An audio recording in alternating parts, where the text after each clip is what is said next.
नमस्कार दोस्तों, मैं जितेंद्र द्विवेदी। आप सभी का स्टडी विद जितेंद्र चैनल पर स्वागत है। आज हमें हिंद यवन को देखना है।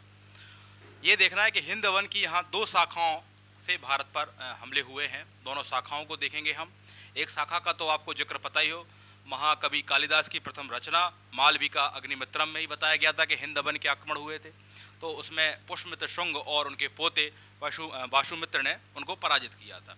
तो आज हम जानेंगे कि हिंद यवन कौन है, कहाँ से उनका रीजन क्या है, किस तरीके से भारत में प्रवेश हुए और कौन सी वो दो शाखाएं हैं जो भारत में एंट्री की है, और उनसे मध्य प्रदेश या भारत में क्या प्रभाव पड़ा हिंद यवनों का, उनको समझेंगे यहाँ, है ना। इसके बाद हम शकों को, पहलवों को, कुषाणों को देखेंगे। ये सब कहाँ से आए हैं ये भी आप जान ले। आपको याद हो, मौर्य काल का जब पतन होता है तो यहाँ का उत्तराधिकारियों के संबंध में देखा जाए कि अब कौन शासन करेगा, तो दो उत्तराधिकारी हमें देखने को मिलते हैं, क्योंकि मौर्य वंश एक बहुत बड़ा साम्राज्य था और उसका पतन हो रहा है, तो जाहिर सी बात है साम्राज्य ब्रेक होगा। तो देसी उत्तराधिकारियों में हमने देखा कि शुंग वंश ने अधिपत्य देखा, शुंग वंश के बाद कर्ण वंश को देखा, सातवाहन को देखा। सातवाहनों का जब पतन होता है तो उनकी 5 शाखाएं दक्षिण भारत की तरफ चली जाती हैं, उनको भी हमने देखा। अब जो विदेशी आ रहे हैं, विदेशी में जैसे हिंद यवन आ रहे हैं, उसके बाद शक आएंगे, पहलव आएंगे, कुषाण आएंगे, तो इनको भी हम देखेंगे एक एक कर कर।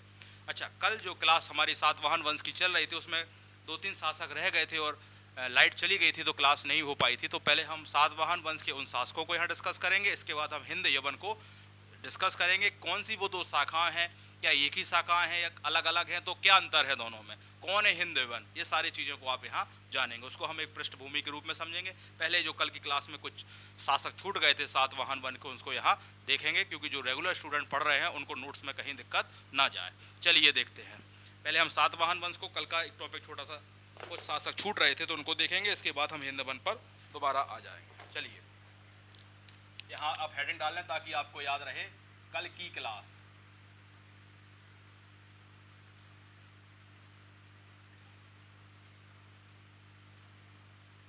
सातवाहन वंश चल रहे थे, उसमें भी हम प्रमुख शासकों को देख रहे थे। ठीक है, तो हमने सारे शासक देख लिए थे। हम आखिरी में कहाँ थे आपको याद हो तो हम गौतमी सतकर्णी पर थे। ठीक है, और हमने बताया था कि इनकी माता का जो हमें शिलालेख मिला है, अभिलेख मिला है, उससे हमें ये पता चल रहा था कि मध्य प्रदेश के पूर्वी मालवा के पूर्वी माला, पश्चिमी माला और निवाड़ क्षेत्र में इनका अधिकार हो गया था। ठीक है ना। तो गौतमी सतकर्णी, इनकी माता बलश्री के जो थे अभिलेख वगैरह, उससे हमें पता चला। तो गौतमी सतकर्णी को हमने देख लिया था। इसके बाद जो शासक, अच्छा एक बात और बताई थी हमने, कल वीडियो में हो चुकी थी कि इन्होंने शक शासक नहपान को भी पराजित किया था।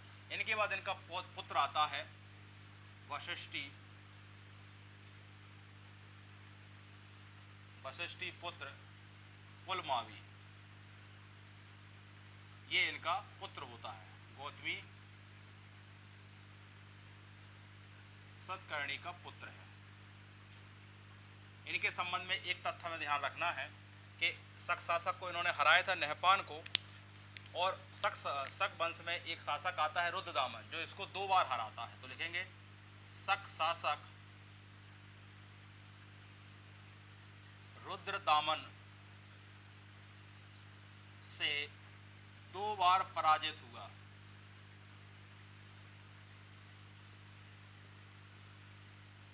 परंतु मारा नहीं,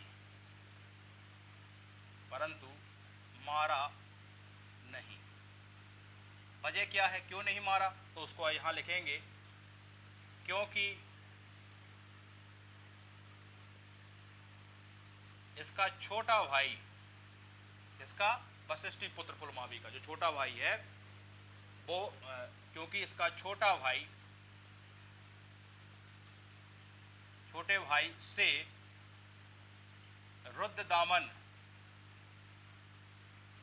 की पुत्री का विवाह हुआ था, इस वजह से इसको मारा नहीं, बदला लिया है, क्योंकि इसने इसके पिता ने नहपान को मारा था या नहपान को हराया था।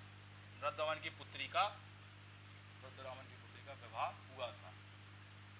ठीक है, अब अगले शासक कौन आएंगे, इनका भाई ही आएगा, जिसका नाम है आपका शिव श्री सतकर्णी। प्रमुख शासक लिखा रहे थे ना हम, चाहे यहाँ लिख लो, अभी आ सकता है। अगले शासक कौन आए, शिव श्री सतकर्णी कौन है? यही भाई है, वो छोटा भाई।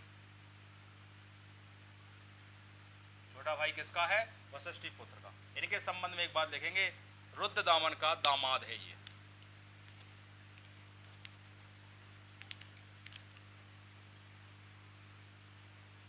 रुद्रदामन का दामाद है, ठीक है। इसके बाद अगले शासक हमें देखने को मिलते हैं यज्ञश्री सतकर्णी, ठीक है। अगले शासक ऊपर लिखते हैं बोर्ड पर, हम शासकों का क्रम चल ही रहा है। ये कल की क्लास में थोड़ा सा छूट गया था, जो हम इसको आज करा रहे हैं। जो बच्चे रेगुलर वीडियो देख रहे हैं, नोट्स बना रहे हैं, उनको किसी भी तरीके का कोई भी, तो अगले हो गए आपके यज्ञश्री सतकर्णी, ठीक है। और लास्ट शासक हमें जो देखने को मिलते हैं वो है आपके पुलमावी द्वितीय। पुलमावी द्वितीय ये अंतिम शासक हैं सातवाहन वंश के। और इसके बाद जो सातवाहन वंश है उसका क्या होता है? इसके बाद 5 शाखाओं में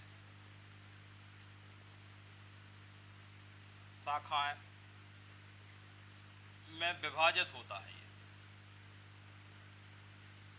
यानी टूट जाता है। सातवाहन विभाजित होता है 5 शाखाओं में। आपको बता दें तो पश्चिमी महाराष्ट्र में, दूसरी शाखा बोली जाए तो नागपुर में देखने को मिली थी हमें, ये हम बता चुके हैं एक बार आपको। तीसरी आपकी जो शाखा है वो आंध्र प्रदेश में है, और चौथी कर्नाटक हुआ, और 5वीं जो शाखा है इनकी जो है वो तमिलनाडु में देखने को मिली है। यहाँ हमें अभीर वंश देखने को मिला था, सबके पीछे वंश लगा लें आप। नागपुर में हमें वकाटक देखने को मिले थे। आंध्र प्रदेश में हमें इक्ष्वाकु मिले, है ना। कर्नाटक में हमें कदम्ब देखने को मिले, और तमिलनाडु में हमें पहलव देखने को मिले।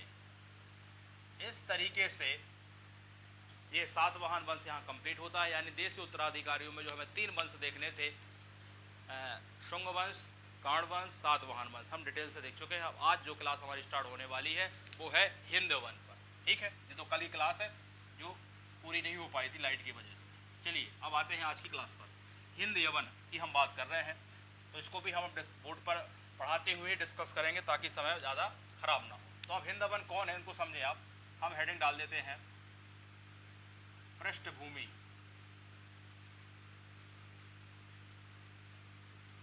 देखिए, सिकंदर की मृत्यु के बाद या सिकंदर के उत्तराधिकारियों में सेलुकस हुआ।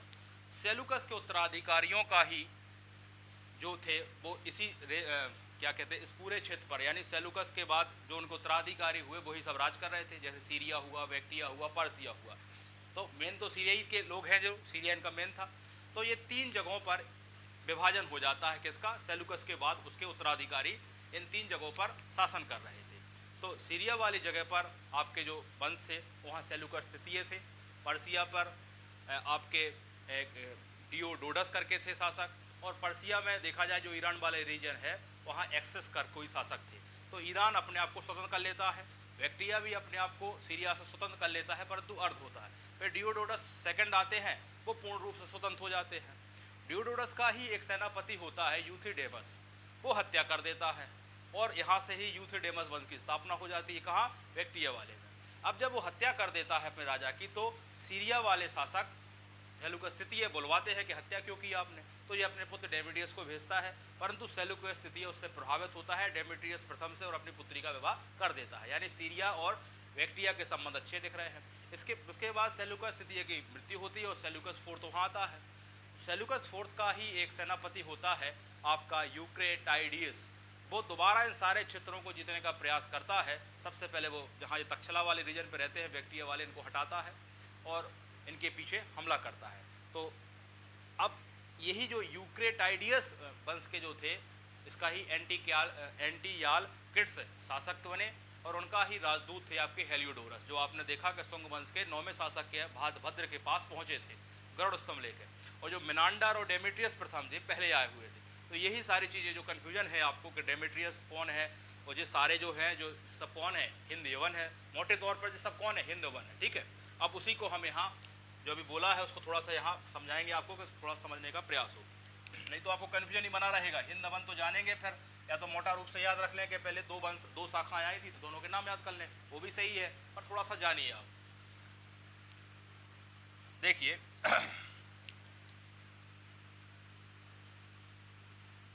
ये अफ्रीका महाद्वीप आपको देखने को मिलता है, एक समझ के लिए बना रहे हैं, और यहाँ से ये आपको पूरा यूरोप, यहाँ एशिया, रूस वगैरह का जो क्षेत्र है पूरा दिखता है ना।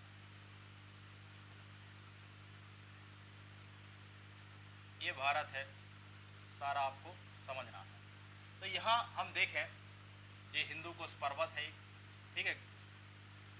अब ये जो रेंज है, ये वाला रेंज, इसको हम ग्रीक जो आपके सिकंदर का यह प्रारंभ होता है और सिकंदर के बाद सेलुकस उसका उत्तराधिकारी बनता है। तो ये सारा साम्राज्य, बैक्ट्रिया की बात करें उस ज़माने की, तो ये हिंदू कुश पर्वत से अरल सागर के बीच का जो क्षेत्र है, इसमें अफगानिस्तान, तजाकिस्तान और पाकिस्तान क्षेत्र हम इसमें रखते हैं।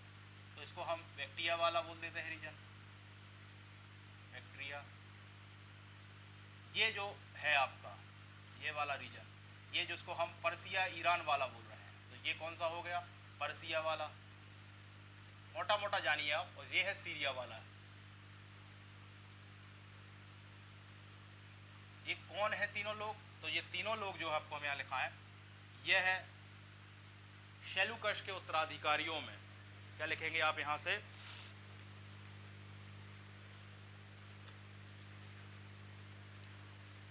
और थोड़ा सा पीछे से लिखें आप, लिखेंगे आप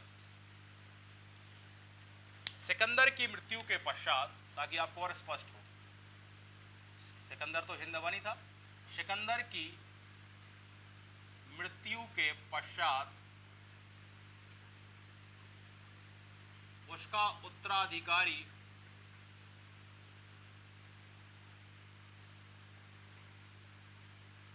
सेल्यूकस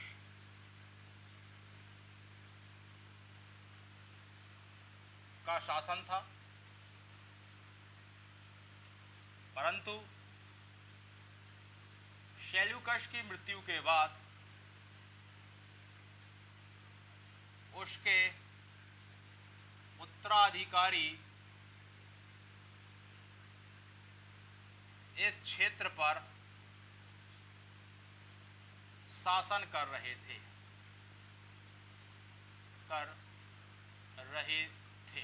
तो आपने देखा ये वो उनका पूरा रेंज है जहां ये लोग क्या कर रहे हैं, शासन कर रहे हैं, यानी सेलुकस के उत्तराधिकारी है। ठीक है ना। तो बैक्ट्रिया में आपको देखा जाए, यहाँ हम पृष्ठभूमि में लिखा दे रहे हैं, यहाँ शासक कौन है, यहाँ है डियोडस, यहाँ एक्सस करके किसी का शासन है, इसने भी स्वतंत्र अपना घोषित कर लिया है, घोषित कर ली। और सीरिया में जो शासन है, जो मेन है आपका देखा जाए, तो यहाँ है सेलुकस, सेलुकस के उत्तराधिकारी हैं, तो सेलुकस तृतीय थे यहाँ, यानी मेन इसी वाले रीजन में है।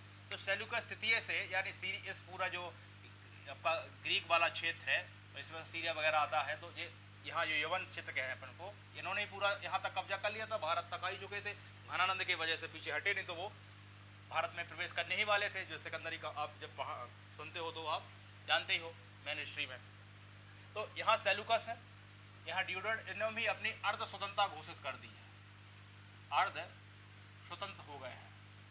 ठीक है। इसके बाद इसका पुत्र आता है डियोडोडस द्वितीय, ये स्वतंत्र पूर्ण कर लेता है, और इसका एक सेनापति होता है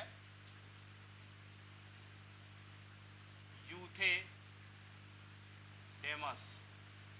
ये इसकी हत्या कर देता है।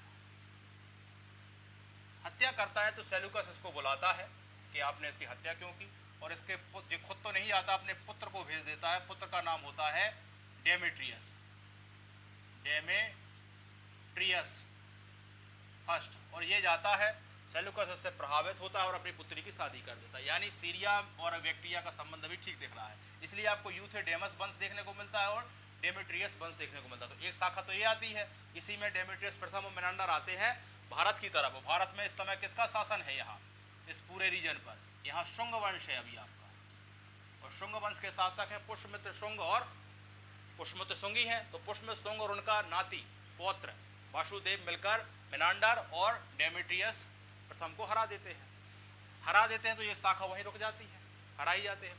तो इसके बाद सेल्यूकस में यहाँ भी परिवर्तन होता है। यहाँ सेल्यूकस फोर्थ आ गए हैं और इनका ही सेनापति होता है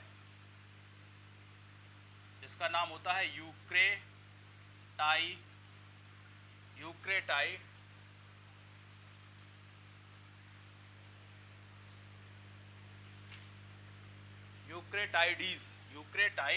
है।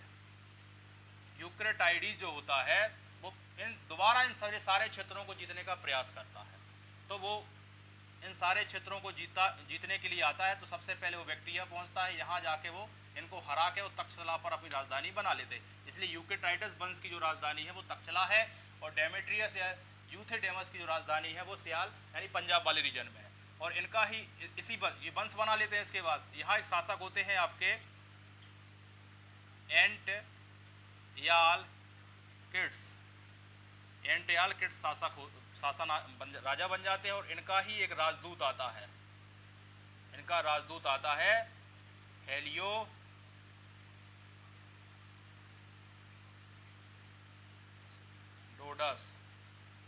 हेलियोडोडस आता है। और जब आता है तो भारत पर शुंग वंश के कौन सा शासक रहता है? 9वां शासक रहता है आपका भागभद्र। और भागभद्र जो रहता है तो ये गरुड़ स्तंभ लेकर आते हैं बेसनगर दिशा में और स्थापना कर जाते हैं और भागवत धर्म भी स्वीकार लेते हैं। तो आप समझे आप जी पृष्ठभूमि से कि जो हिंद यवन वाला जो रीजन है यहाँ से दो शाखाएं भारत में प्रवेश करती हैं। पहले करती है डेमेट्रियस वंश की, डेमेट्रियस वंश समझ गए आप, बैक्ट्रिया वाले रीजन से शुरुआत में। ये भी आपका जो यूथेडेमस होता है ये कौन होता है? ये भी सेनापति होता है, हत्या कर देता है मेन राजा की। तो और उसका पुत्र होता है डेमेट्रियस प्रथम, यानी डेमेट्रियस प्रथम कह लें या डेमेट्रियस वंश कह लें या यूथेडेमस वंश का लेके चीज हो गई। तो ये पहली शाखा, इसका ही सेनापति होता है मेनांडर, जिनको पुष्यमित्र शुंग हराते हैं। और यहाँ एक दूसरी शाखा होती है, ये हार जाते हैं तो ये फिर क्या करते हैं? कूटनीति का प्रयोग करते हैं। कूटनीति का प्रयोग से आशा है गरुड़ स्तंभ लेकर आते हैं, मित्रता वाली नीति अपनाते हैं। ठीक है, तो ये हमने पृष्ठभूमि में आपको समझाने का प्रयास किया है।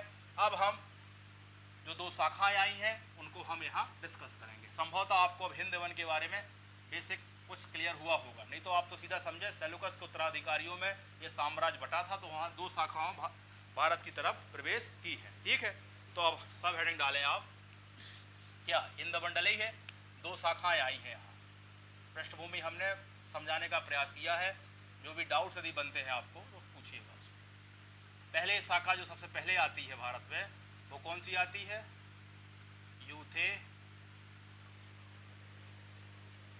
यूथेडेमस।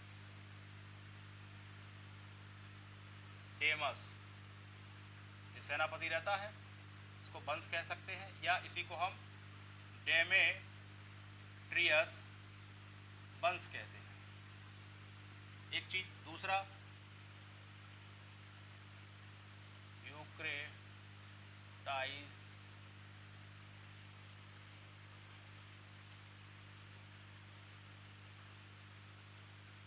वंश आता है। दो वंश आपको यहां देख रहे हैं। ठीक है, एक तो आपको देखना है यूक्रेटाइडीज,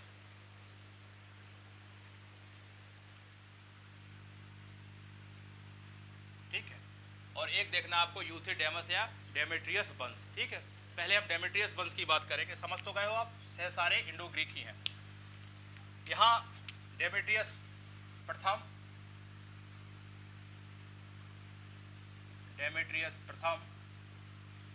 आता है और इसके साथ इसका सेनापति रहता है मेनांडर। इसको आप पढ़ ही चुके हैं।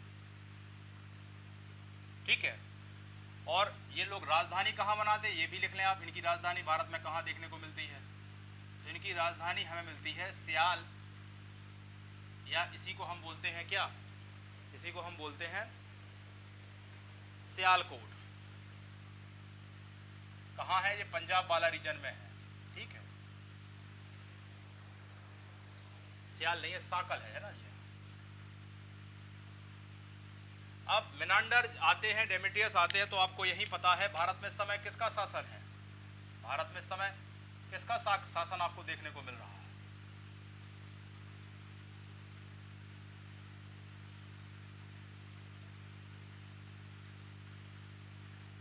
इस पूरे रीजन में आपको ये यहाँ जो दिख रहा है, यहाँ कौन सा वंश चल रहा है? शुंग वंश है शासन, शुंग वंश का शासन है। यानी यहाँ शासक कौन है अभी?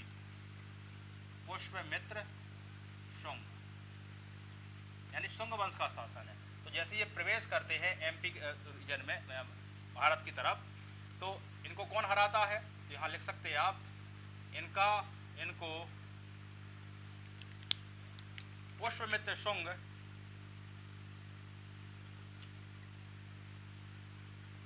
और पौत्र वसुमित्र पराजित कर देता है, यानी ये लोग हार जाते हैं, कर देता है, ठीक है। ये तो जाना आपने। अब एक मिनांडर के बारे में कुछ तथ्य जान ले। मिनांडर के सिक्के मध्य प्रदेश के एक जगह है गुंगेरिया, एक जगह है गुंगेरिया। गुंगेरिया कहाँ पड़ता है? बालाघाट। मिनांडर के सिक्के मध्य प्रदेश के गुंगेरिया बालाघाट में मिले हैं। इससे पता चलता है कि मिनांडर का कुछ क्षेत्र पर मध्य प्रदेश के में शासन था। क्लियर हुआ? एक और मिनांडर से संबंधित तथ्य इंपॉर्टेंट है। मिनांडर का बौद्ध भिक्षु नागसेन से क्या हुआ था? संवाद हुआ था, ठीक है ना। संवाद हुआ, जिसके बाद बौद्ध धर्म स्वीकार लिया, बौद्ध धर्म स्वीकार लिया। तो बस इतना ही आपको इस वंश के बारे में जानना है, यूथेडेमस या इसी को डेमेट्रियस वंश कहते हैं। अब आते हैं अपन यूकेटाइटस वंश। यहाँ क्या कहानी है? अब ये लोग हार चुके हैं एक शाखा, अभी आपने देखा पृष्ठभूमि में बैक्टीरिया वाली। तो ये क्या करेंगे? इनकी राजधानी तक्षशिला होती है, क्योंकि बैक्टीरिया वाले सबसे पहले तक्षशिला पर हमला करते हैं और ये उनको हराकर वहाँ पहुँच जाते हैं, क्योंकि ये जो सेनापति होता है जिस दोबारा एक बार पूरा क्षेत्र जीतना चाहता है। तो इनकी राजधानी आप लिख लें तक्षशिला। जब मेन हिस्ट्री कहीं पढ़ाएंगे तो और ज़्यादा इस पर डिस्कस करेंगे। अभी तो मोटा मोटा जाने कि हिंद वन की दो शाखाएं हैं, एक शाखा आई, हार गई है। अभी शासन भारत पर किसका चल रहा है? शुंग वंश का चल रहा है। अभी भी शासन शुंग वंश का ही चलेगा, पर 9वें नंबर के शासक आ जाएंगे। तो यहाँ कौन मिला? इसी वंश का एक शासक होता है एंटियाल किड्स, एंटियाल किड्स शासक होता है। इसका राजदूत कौन होता है? कल ही बताया था हमने, हेलियोडोरस। इसका राजदूत हो गया हेलियोडोरस, हेलियोडोरस। अब हेलियोडोरस के संबंधित तथ्य लिखना है, तो इसका राजदूत हेलियोडोरस आता है, तो इसके बारे में लिखें आप। यह है वेसनगर, यानी विदिशा की बात कर रहे हैं, वेसनगर ऑब्लिक में विदिशा, गरुड़ स्तंभ के साथ आता है, ठीक है। प्लस इसके बाद क्या होता है? गरुड़ स्तंभ की स्थापना होती है, स्थापना हुई। और इसने क्या किया? भागवत धर्म स्वीकारा।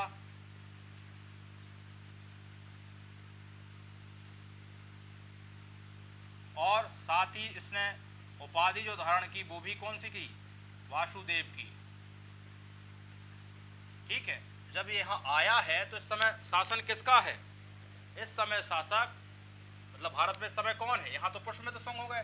इसके समय जो देखा जाए तो यहाँ कौन शासक है? तो लिखेंगे आप शुंग वंश के 9वां शासक है, और 9वें शासक का नाम है भाद्रभद्र। उनके काल में ये घटना घटती है। तो बस यही ध्यान रखना है हमें हिंद यवन के संबंध में कि दो शाखाओं से भारत पर हमले होते हैं।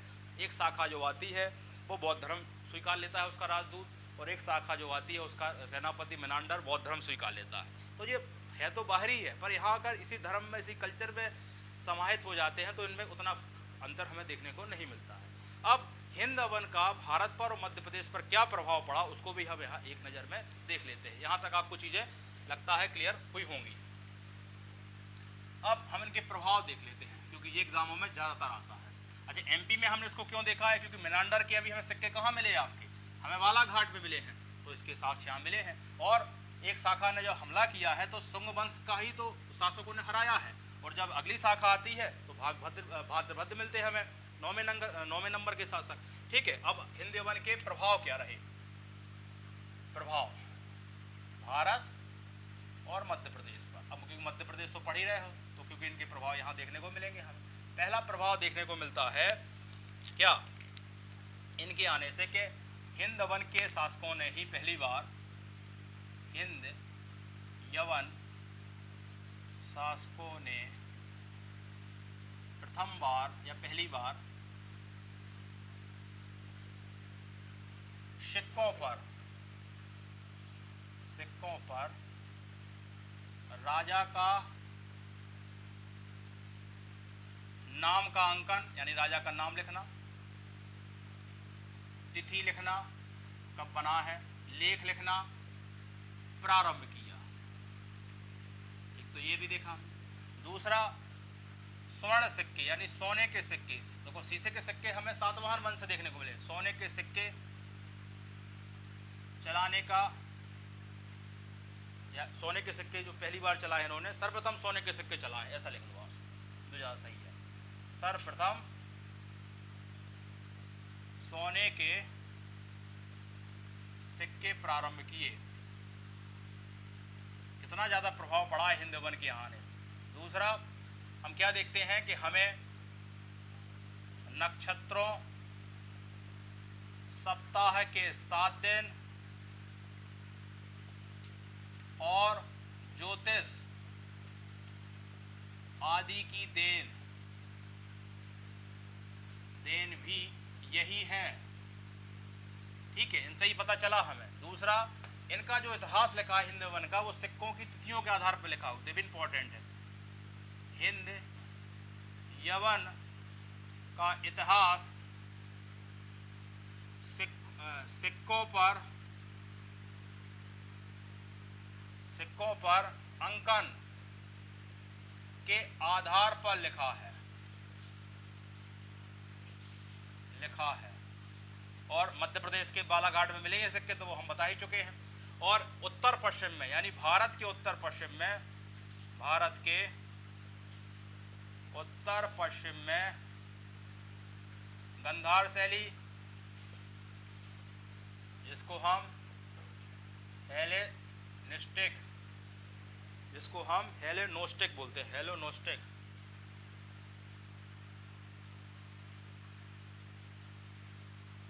का भी विकास देखने को मिला है। ठीक है,